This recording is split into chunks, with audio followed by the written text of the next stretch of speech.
और एक बार हमें चुनकर अपने आंगनों में नहीं, देवडियों पर नहीं, अनुग्रह की सिंहासन तक पहुंचाने वाला परमेश्वर का मैं धन्यवाद करूंगा।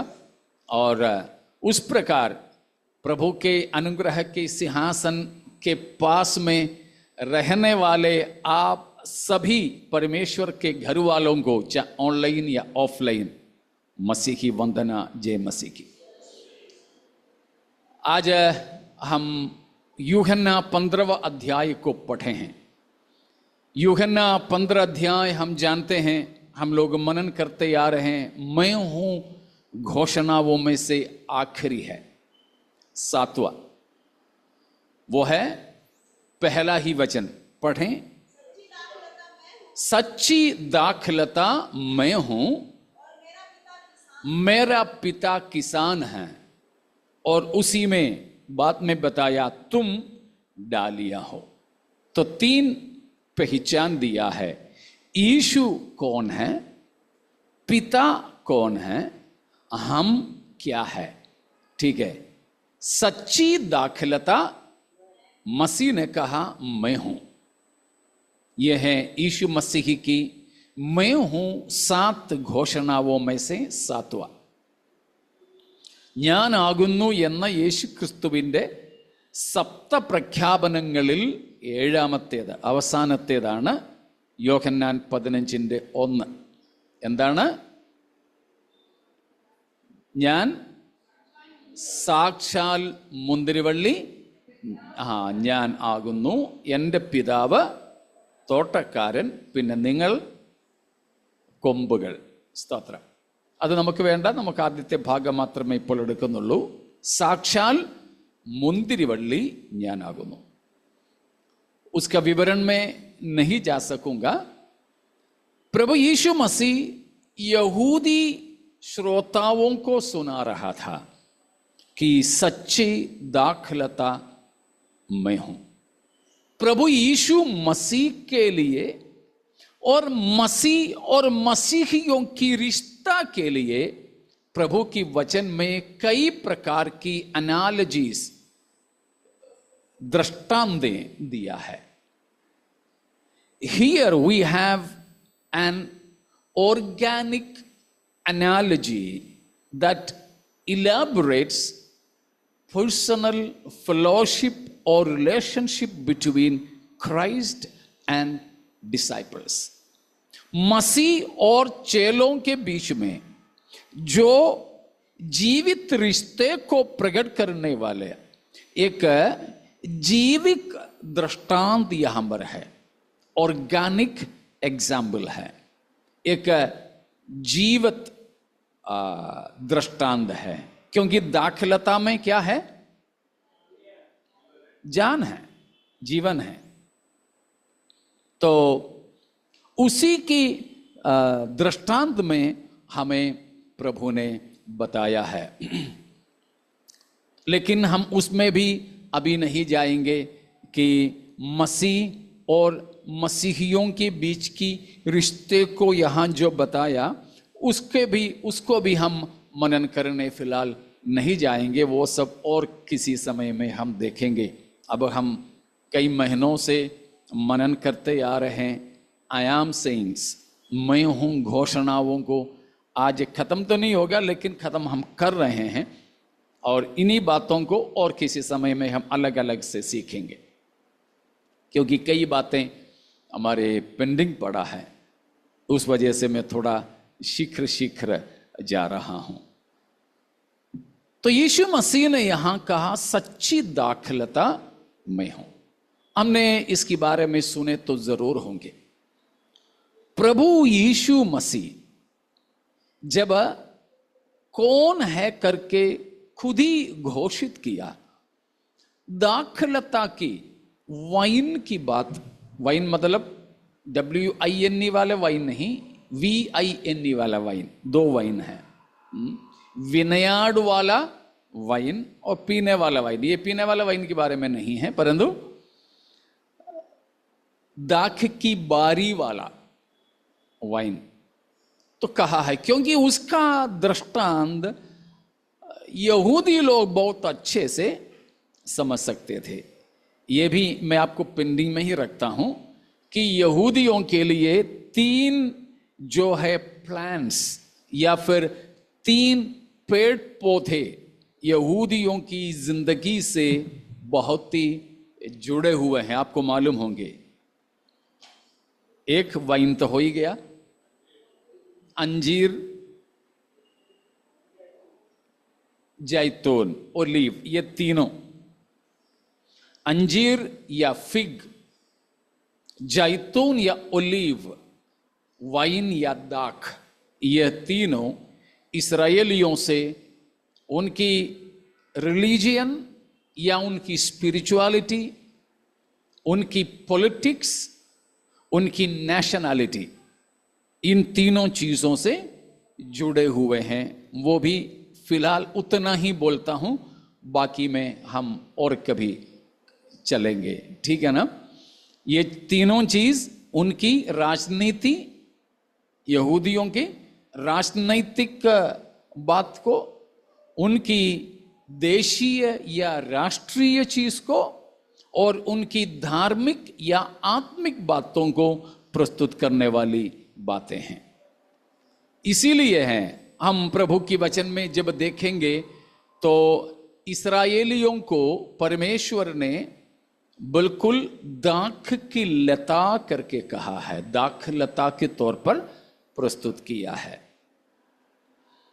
पुराना नियम में हम जब जाएंगे तो उत्पत्ति का 49 में, जेनेसिस 49 में, जब याकूब, पुराना नियम का याकूब अपने बेटों को आशीष दे रहा था, तो 12 बेटों में से किसके बारे में दाख की लता के तौर पर बताया? कुछ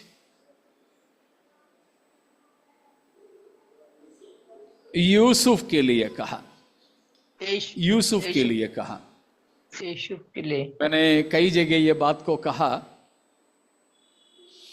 कि पुराने समयों में जो बुजुर्ग लोग मरते थे, उनको कैसे भी पता रहता था, मरने से शायद थोड़ी देर पहले, नहीं तो एक आध दिन पहले, अपने सबसे प्यारे लोगों को पास बुलाकर उन पर हाथ रख के उनको आशीष देते थे और उनकी भविष्य के बारे में कुछ तो बोलते थे। यहाँ याकूब उसके लिए बहुत ही अच्छा एक दृष्टांत है। आजकल लेकिन वो चीज़ पास्टरों के जीवन में भी तो नहीं देखते हैं, क्योंकि आजकल ज़्यादातर लोग मरते तो किधर है?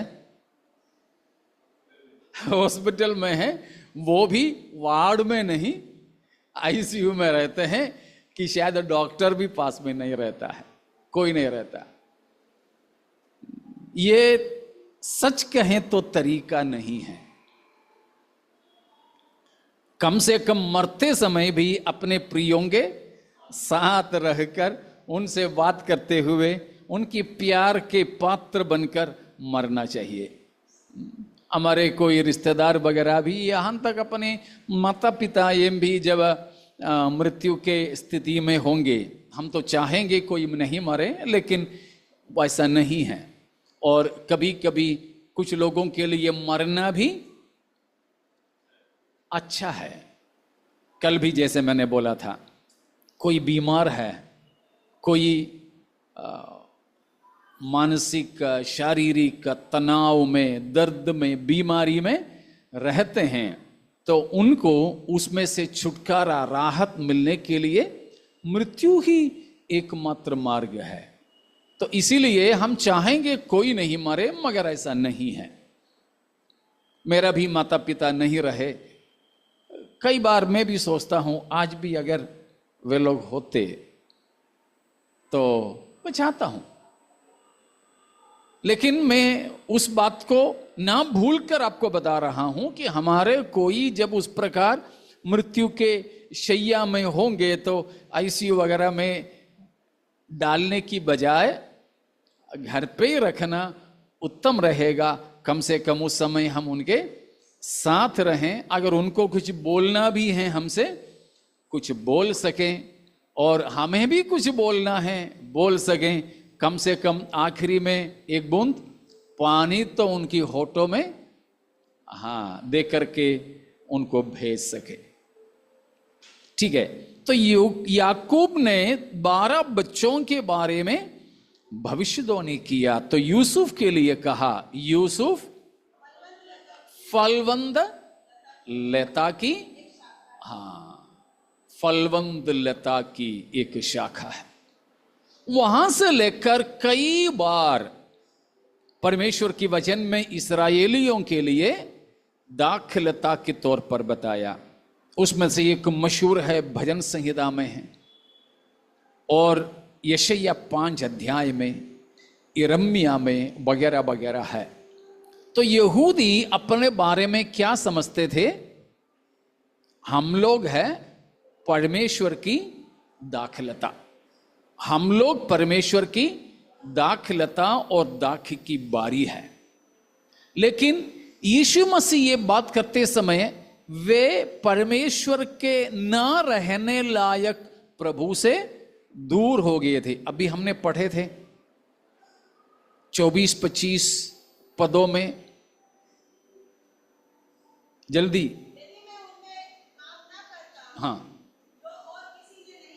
या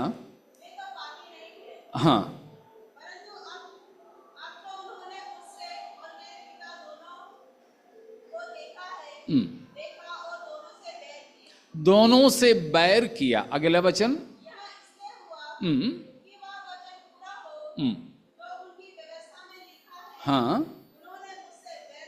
उन्होंने मुझसे बैर किया है। അവർ എന്നെ പകച്ചു. ഇപ്പോൾ യേശുക്രിസ്തുവിൻ്റെ ശുശ്രൂഷാകാലത്ത് യഹൂദന്മാർ ഇസ്രായേൽ ദൈവത്തിൻ്റെ മുന്തിരിവള്ളിയെന്നും ദൈവത്തിൻ്റെ മുന്തിരിത്തോട്ടമെന്നും സ്വയം അഭിമാനിച്ചിരുന്ന ഇസ്രായേൽ, സാക്ഷാൽ യേശുക്രിസ്തു മശിഹ അവരുടെ മധ്യേ ശുശ്രൂഷിക്കുന്ന സമയത്തും അവരെന്ത് ചെയ്തു? പിതാവിനെയും പുത്രനെയും പകച്ചു. പകയ്ക്കുക എന്ന് പറഞ്ഞാൽ hate, है ना? ऐसे लिखा है इंग्लिश में, hate. They hated. അവർ പിതാവിനെയും പുത്രനെയും പകച്ചതുകൊണ്ട്, സ്തോത്രം, കർത്താവ് അവരെ ദൈവത്തിൻ്റെ മുന്തിരിവള്ളി ആയിരിക്കാതെ തൽക്കാലത്തേക്ക് തള്ളിക്കളയുക. ആ പശ്ചാത്തലത്തിലാണ് യേശു പറയുന്നത്, സാക്ഷാൽ മുന്തിരിവള്ളി നിങ്ങളല്ല, ഞാനാണ്. यीशु मसीह संसार में आया, यहूदियों के इसराइलियों के बीच में सेवा किया, लेकिन इन सारे चीजों को देखने के बावजूद भी इसराइलियों ने क्या किया? अभी हमने पढ़े वचन के अनुसार पिता से भी पुत्र से भी बैर किया. और हम जानते हैं थोड़ी सी और देर के बाद वे यीशु मसीह को त्यागते हैं. दे डिस्पाइज क्राइस्ट. यीशु मसीह को वे रिजेक्ट करते हैं, वे इंकार करते हैं कि वो हमारे राजा नहीं हैं. पिलातुस कहता है, तुम्हारे राजा को मैं फिर क्या करूं? तो बोला, वो हमारे राजा नहीं है, हमें केवल एक ही राजा है. कौन है? अजी, कैसर. सीसर is our only king. सीसर एक पदनाम है, किसी का व्यक्तिगत नाम नहीं है, पदनाम. जैसे मिस्र के, इजिप्ट के राजाओं का फारो नाम था, वैसे रोम के राजाओं का पदनाम था सीसर या कैसर. तो यहूदियों ने कहा, हमें बस एक ही राजा है, वो मसीह नहीं है, यीशु नहीं है, फिर कौन है? कैसर है, सीसर है. मतलब they were maybe falsely trying to prove their undivided loyalty to the Roman empire. Okay, रोमी बादशाहत के लिए अपने जो है समर्पण को वहां दर्शा रहे हैं। मसीह को उन्होंने त्यागा। इसीलिए परमेश्वर भी इस्राएलियों से अपना मुंह मोड़ लिया। किसकी ओर? मेरे ओर, आपकी ओर। रोमियो 11वां अध्याय उसके बारे में बताते हैं। ठीक है, उसमें भी फिलहाल हम नहीं जाएंगे। तो इसीलिए परमेश्वर की दाखलता ना होकर इस्राएल परमेश्वर से अलग हुए। तो मसीह कहता है सच्ची दाखलता मैं हूं, और तुम्हें, मैं दाखलता होने के कारण तुम्हें क्या जरूरी है? मुझ में बने रहने की। किस लिए? मेरे बिना तुम्हारी अस्तित्व नहीं होता है। तो इन हर जगह पर ये सातों घोषणा में मसीह ने उस चीज को प्रस्तुत किया है। जीवन की रोटी मैं हूं, मुझे खाए बिना तुम जिंदा नहीं रह सकते। दूसरा क्या था? जीवन का जल। I am the light of the world, जगत की ज्योति। मेरे बिना तुम अंधकार में रहोगे। अंधकार क्या है हमने सीख लिया। ठीक है, तो यीशु मसीह की जरूरत है। तीसरा, आई एम द डोर। मसीह के बिना कोई परमेश्वर की झुंड में प्रवेश। चौथा, गुड शेपर्ड। मेरे बिना तुम्हें जीवन नहीं मिला, क्योंकि गुड शेपर्ड का मतलब गोरा गोरा सा ना, गुड शेपर्ड अच्छा स्मेल आता है, मीठा मीठा है। क्या है अच्छा चरवाहे का पहचान? अंश,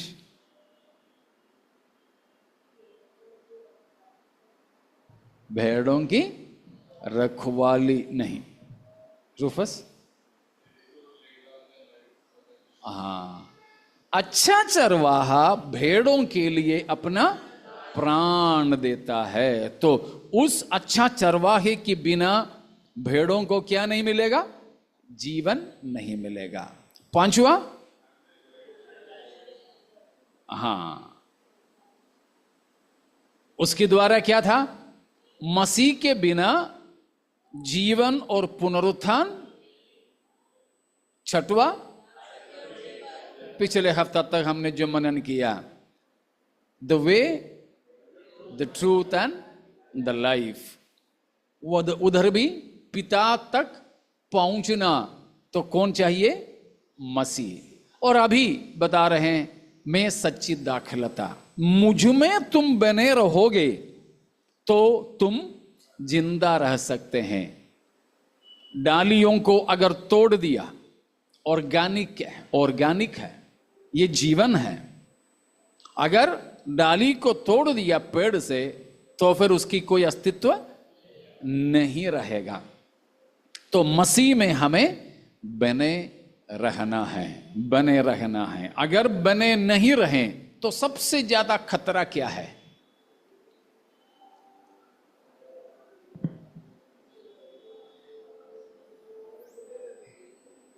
1 John chapter 2 26 से लेकर है, लेकिन हम 28 या 27, 28, 29 पढ़ लो। जी, तुम में बना रहता है। आगे या जी, वैसे ही जैसा उसने तुम्हें सिखाया। किसने? किसने? उसने। किसने? किसने? कृपा। जैसे उसने तुम्हें सिखाया। किसने? अबिदा।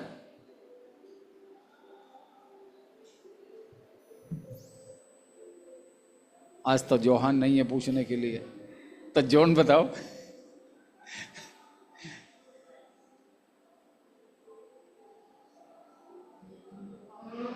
तो पढ़ने वाला है, बताओ।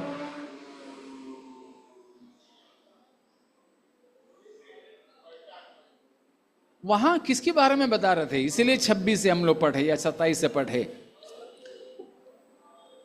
उसकी ओर से तुम्हें क्या मिला है? अभिषेक मिला है। अभिषेक कहां रहता है? तुम में बना रहता है। वो क्या करता है? आशीष, तुमने पवित्र की ओर से अभिषेक। पढ़ लो, एक और बार पढ़ो, ध्यान से पढ़ना। हाँ हाँ हाँ। कौन सिखाता है? तुम्हें और कोई सिखाने की जरूरत नहीं, प्रयोजन नहीं। कौन सिखाता है? तुम में बना रहने वाला अभिषेक। वहां का अभिषेक का मतलब क्या है? वहां का अभिषेक का मतलब पवित्र आत्मा। ठीक है ना? वैसा कोई अभिषेक लोग जो बोल रहे हैं ना, वो नहीं है। यहां का अभिषेक का मतलब है the person of the Holi spirit, पवित्र आत्मा। वो आत्मा हम में, साथ में रहिए, हम में बना रहता है। वो क्या करता है? हमें सिखाता है। ठीक है ना? इसीलिए दूसरा कोई बाइबल टीचर नहीं भी हो हमें, लेकिन सबसे खास टीचर कौन है? पवित्र आत्मा है। ठीक है? अब उस वचन में आइए, जैसा उसने तुम्हें सिखाया। किसने? तुम में बना रहता हुआ तुम्हें सिखाने वाला पवित्र आत्मा ने जैसे तुम्हें सिखाया। समझ में आ रहा ना? बाइबल ऐसा व्याख्या करते हैं। वहां पर क्या किसकी बारे में बताया, यह हमें देखना है। तो हमें पिता की ओर से मिला पवित्र आत्मा यानी अभिषेक है। वो हम में बना रहता हुआ हमें क्या करता है रूफस? सिखाता रहता है। सारे सब्जेक्ट सिखाता है कि कोई एक? हाँ, अलग अलग टीचर नहीं चाहिए हमें बाकी सबके लिए। हम बाइबल कॉलेज के लिए भी अलग अलग टीचरों की जरूरत है। सब लोग सब कुछ नहीं सिखा सकते हैं। कोई हिस्ट्री, इतिहास सिखा सकें तो दूसरा कोई थियोलॉजी, दूसरा कोई और कुछ। सारे सब्जेक्ट्स ना स्कूल में, ना कॉलेज में, ना यूनिवर्सिटी में, ना बाइबल स्कूल में कहीं कोई नहीं सिखा सकते। लेकिन पवित्र आत्मा केवल एक ही ऐसा टीचर है, गुरु है, रब्बी है, जो हमें सब कुछ सिखा सकता है। अलग अलग हमें सिखाने के लिए अलग अलग आत्माओं की जरूरत नहीं है। इसीलिए पवित्र आत्मा को हमने 7 आत्मा के तौर पर सीखे थे, और उसका विवरण भी यशायाह 11:2 में से सीखे थे। ठीक है?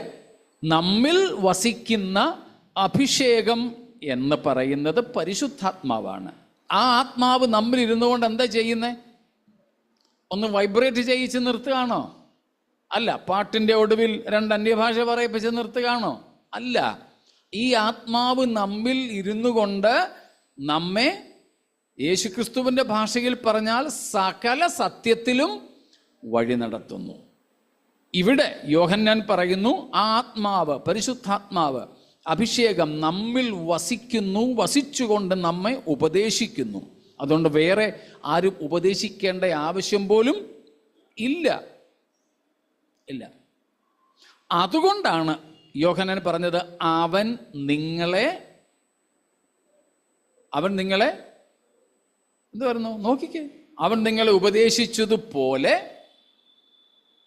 ഉപദേശിച്ചതുപോലെ സൂസൻ അവനിൽ वसीपीन। समझ में आया ना अभी? तो किसने सिखाया? पवित्र आत्मा। क्या सिखाया हमें? इस वचन के अनुसार मसीह में बने रहने के लिए सिखाया। मसीह में बने रहने के लिए। अब बने रहेंगे तो क्या होगा? हाथ तो उठाओ ना। हाँ, सीधे बैठ के अब पढ़ो।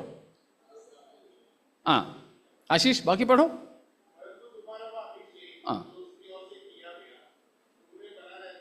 आगे आगे आगे आगे, जहां आपने रोका था वहां से। जैसे उसने सिखाया, हाँ,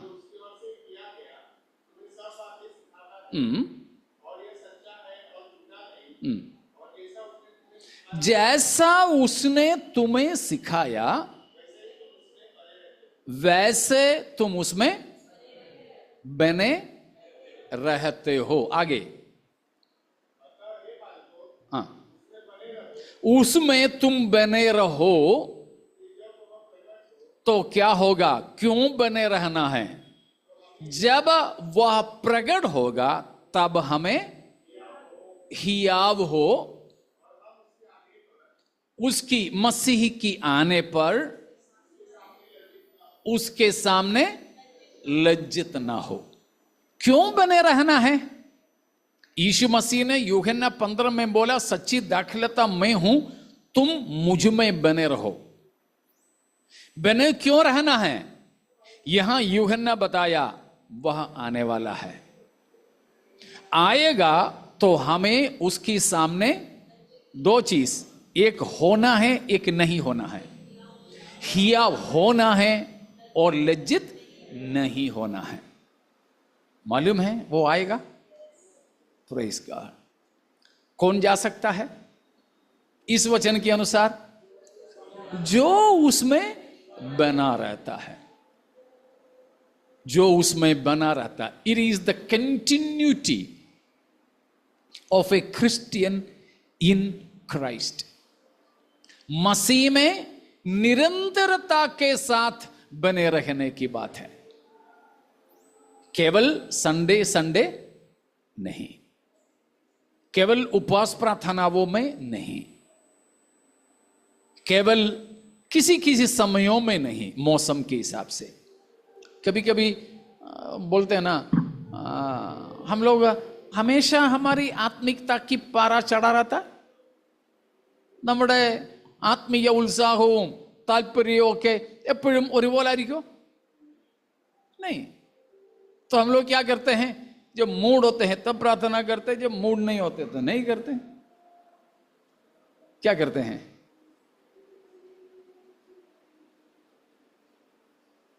कैसे करते हैं? मूड के हिसाब से। हमेशा तो मूड नहीं रहता है ना, रहता है, बोलिए ना, रहता है हमेशा।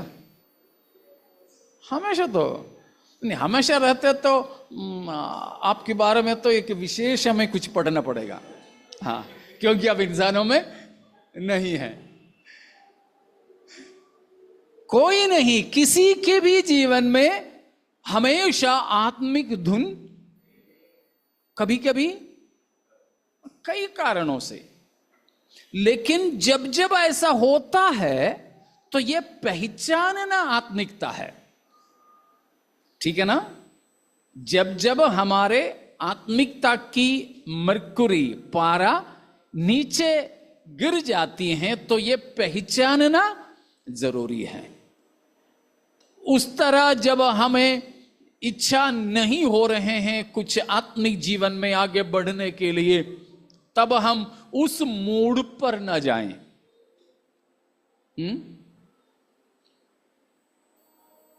और कभी कभी इतना मूड आ जाता है कि जूड़ी को नींद से भी उठा करके पप्पी वप्पी देने लग जाते हैं। लेकिन कभी कभी बच्ची जागी हुई है, वो पापा पापा करके आ जाए तो गुस्सा आ जाता है, डांटता है, बच्चे रो रो करके मम्मी मम्मी करके चले जाती है। लेकिन थोड़ी देर के बाद फिर पकड़ के पप्पी देने लग जाता है। मानो घर में किसी को एक समय में मूड नहीं हो रहा तो बच्चों को छोड़ दे, त्याग दे, नहीं।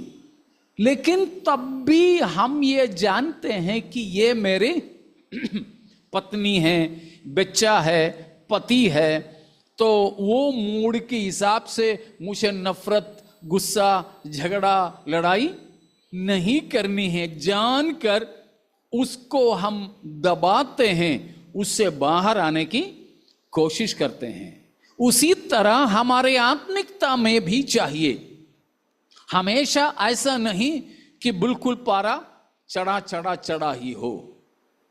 बाकी बहुत कुछ करने की इच्छा भी कई बार हो जाता है, लेकिन जानबूझ करके हमें प्रभु की ओर दौड़ करके जाना है और मसीह में बने रहना है। दिस इज अबाउट कंटिन्यूटी, परपेचुअलिटी, बने रहना। लेकिन अभी की हमारी स्थिति क्या है? बने रहने की स्थिति है कि लूज कनेक्शन है? क्या आशीष? टाइट बांधा है कि लूज कनेक्शन है? लूज कनेक्शन है तो कभी कभी स्पार्क होता है। स्पार्क होते होते होते होते वो इलाका पूरा जल जाता है, तो कनेक्शन ही टूट जाते। फिर होता है, कई लोग ऐसे होते हैं। अभी हमारी स्थिति क्या है? टाइट बांधा है कि लूज कनेक्शन है, या कभी कभी जुड़ते हैं, कभी कभी खोलते हैं? कैसे हैं? क्या स्थिति है? जल्दी बोलिए, समाप्त करता हूं, समय नहीं तो दूसरे के लिए नहीं मिलेगा जी। लूज कनेक्शन है। अगर वो लूज होने के समय में वो प्रभु मसीह आ जाएं तो हमारी क्या हाल होगा? दो चीज, हमें हियाव नहीं होगा और हम लज्जित भी होंगे। नहीं जाएंगे, हम नहीं जाएंगे। एक्स को लेने नहीं आ रहा, मतलब पुराने एक्स सो ना, ex chief minister, ex prime minister, x को लेने नहीं आ रहे। आजकल तो परिवारों में भी है एक्स वाइफ, एक्स हस्बैंड। तो एक्स वाइफ और एक्स हस्बैंड से कोई मतलब नहीं है। जो सस्टेनिंग अभी का है, तो मसीह के साथ में हम पहले था करके पुरानी एक्स दुल्हन को लेने नहीं आ रहे हैं। वर्तमान दुल्हन को लेने आ रहा है मसीह, जो मसीह से बना, मसीह में बना रहे हैं और मसीह से जुड़ा रहे हैं। तो प्यारो, सच्चा दाखलता यीशु मसीह में बने रहते हुए मसीह की आगमन की हम बाट जोते रहें और परमेश्वर इन वचनों के द्वारा हमें आशीष दे। बाकी इसकी केवल एक छोटा सा शुरुआती हुआ है, बाकी काफ़ी कुछ है वो और किसी समय हम सीखेंगे। लेकिन यहाँ फिलहाल मैं 7 सेइंग्स को ख़त्म करता हूँ और परमेश्वर हमें इन वचनों के द्वारा आशीष दे।